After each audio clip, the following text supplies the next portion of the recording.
Welcome to Yorkshire. My name's Michael and I'm gliding over Ribblehead Viaduct through the beautiful Yorkshire Dales. Work has taken me away from the layout for a couple of weeks, but I have made some progress. In this episode, I will show where I've got to with the back of High Street and Iron Bridge works, show how being away from the layout is a great opportunity to get inspiration for future builds, and also share a nice surprise on the shelves of the station newsagents this week.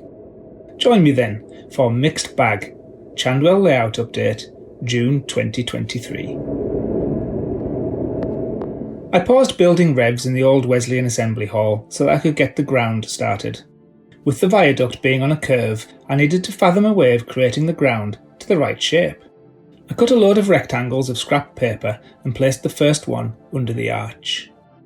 I added a dab of glue to the next one, and I slotted it into the arch on top of the first, but touching the other pier. I repeated this process until I had a rough outline of the ground made in paper. It's already possible to see the gentle slope. Whilst the glue was drying, I added a sloping rib which will be used to drop the ground down from the back of the layout to the front.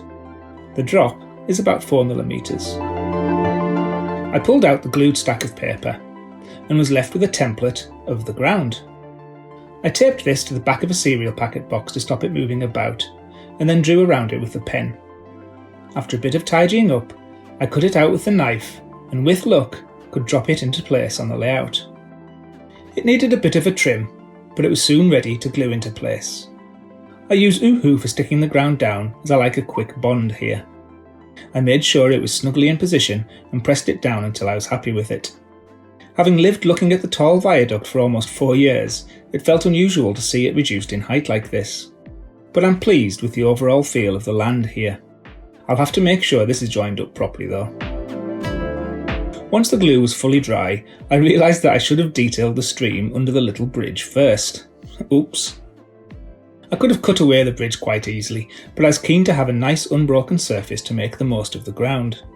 I added PVA glue under the bridge with a brush, and then I poked in little bits of toilet paper to represent the edges of the stream.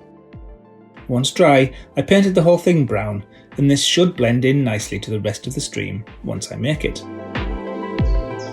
I was inspired by this little bridge near Ilkley. I love its overgrown stone parapet walls and its ever so simple construction. My bridge's span is a bit longer than this example, but I wanted to imply a similar simple construction.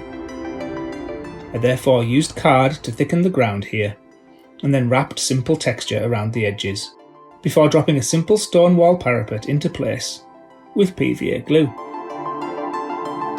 Whenever I am out and about, I take inspiration from whatever I see. I love the multitude of textures on the back of this building near Baildon. I wanted to replicate something like that on Chandwell. Using Inkscape, I combined various different textures into a wall that I could use behind Iron Bridge works. Inspired by the old buildings along the River Don in Sheffield, I added a culvert outlet the same size as the inner tube of a roll of dog poo bags. And then I added a photo of an iron cover with suitably green stains below it. I printed an extra copy of this, which I'll stick on top for 3D appearance. I stuck the texture onto card. To cut out the circular centre of the culvert, I crisscrossed the circle with the scalpel, and then stab away the outer edge, leaving a set of pie shapes, which can be scraped out. On the other side, I added a bit of flaking render texture, and I also tried to make the stone parts appear deeper than the brick by cutting out individual stones. I decided to add some windows at this point, and cutting these from the resulting 2.5mm thick wall was a bit of a challenge. The dog poo bag inner tube is just painted black and stuck to the card. I then used watercolour paints to colour match the textures along the edges of the card. There's still quite some work to do, but I am pleased with how this is coming on. So work took me away from home for 2 consecutive weeks. That's not a bad thing though, as it's always possible to use the travel to get more inspiration. I found myself in Shipley for 40 minutes, so I went to visit Chandwell's Market Tower and look at the buildings along this road. Otley Road is a big inspiration for what Station Road will eventually look like in Chandwell later this year. This ornate old bank, corner shop next to a grand old Prudential Assurance building, And then this giant tower of a building. This is very Chandwell. I can't find any information about what this building was or why it is so tall. If you have any ideas, please let me know in the comments. Anyway, this little set here is to become the bottom of Station Road in Chandwell. I've already made a space exactly the right size for it. And then yesterday evening had me travelling once again. I came to WH Smith's to look for something very special. And there, on the top shelf, was a single copy of the July issue of BRM magazine, with something ever so familiar on the front cover. I'm incredibly happy and proud to see Chandwell featured over 14 pages inside the magazine. It looks wonderful, and the article tells the story of the layout and my approach to modelling, which regular viewers already know a lot about. And since I was there anyway, I went out looking for more inspiration. I know one viewer of this video will be interested to learn that this all took place in Leeds.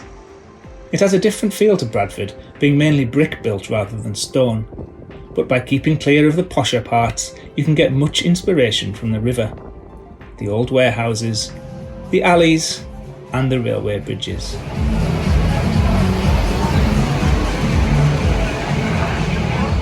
I hope you've enjoyed this slightly different video. Please give it a thumbs up for me if you have. Chandwell Layout is never far from my thoughts, even when I'm a long way from it. But wherever those travels take me, sometimes it's enough to just sit and watch the world go by.